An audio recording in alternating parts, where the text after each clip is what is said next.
Assalamualaikum sahabat yang dirahmati Allah. Sekarang kita akan membahas tokoh inspiratif Islam, simak selengkapnya. Namanya Jamaluddin Abdurrahman bin Ali bin Muhammad bin Ali bin Ubaidillah bin Abdullah. Nasabnya bersambung hingga ke Abu Bakar as-Siddiq. Lahir sekitar 508 atau 510 Hijriah di distrik Darb Habib di Baghdad. Beliau lebih dikenal dengan nama Ibnu al-Jauzi. Penisbatan al-Jauzi diberikan kepadanya dan keluarganya mulai dari kakeknya. Ini diberikan karena hanya di rumahnya yang memiliki pohon pala. Bahasa Arab, al-Jauzah, diwasit. Ibnu al-Jauzi merupakan anak yatim piatu. Ayahnya wafat ketika ia masih berusia 3 tahun. Pengasuhannya kemudian diambil alih oleh bibinya yang dikenal sebagai wanita salihah. Dalam pengasuhan bibinya, Ibnul Jauzi hidup di lingkungan yang baik dan selalu menjaga kehormatan diri. Beliau diberikan pendidikan sejak usia dini. Ibnu al-Jauzi dibawa untuk belajar ilmu hadis kepada para syekh. Gurunya bernama Muhammad bin Nasir. Teman terdekatnya adalah buku. Kemanapun beliau pergi selalu membawa buku. Memang benar apa yang dikatakan para ulama. Sebaik-baik teman di setiap waktu adalah buku. Beliau banyak membaca dan menulis buku karena cintanya terhadap ilmu. Ketika berusia 13 tahun beliau sudah bisa mengarang buku yang sangat bagus.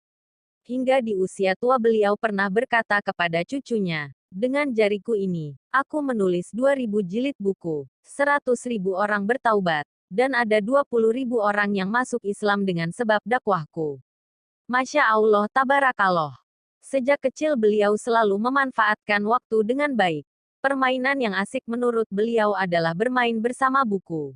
Oleh karena itu, setiap kali ada temannya bermain ke rumahnya, sambil berbincang tangan beliau selalu sibuk dengan hal yang berkaitan dengan alat tulis.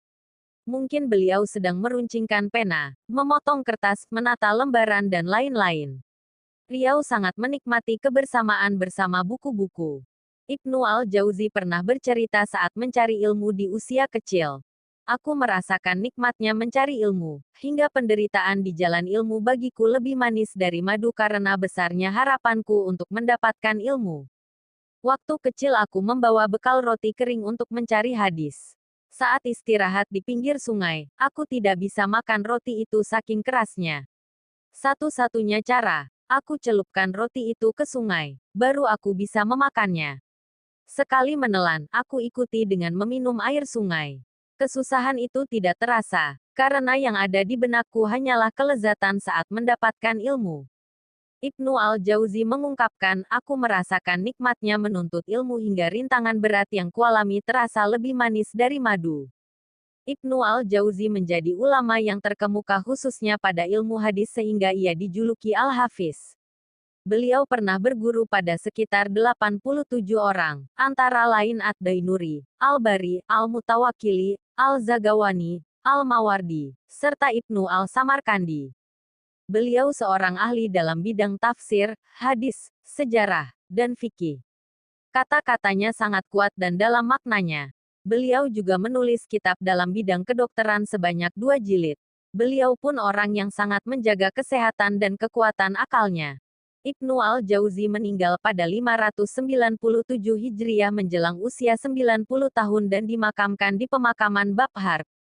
Kitab-kitabnya antara lain Nawaasihul Quran, Za'adul Masirfi, Ilmi Tafsir, Zamul Hawa, Talqifuhum Ahlil Atsar, Sifatus Sofwah, Saidul Hatir, Al-Kusyas wal Muzakirun, Al-Misbahul Mudi, Al-Muntazham fi Tarikhil Muluk wal Umam, Al-Maudu'at, Al-Ilalul Mutana'ahiyah fil Ahadits Al-Wahyah dan Nuzatul Ahyunan Nawazir fi Ilmil Wujuh wan Nazair.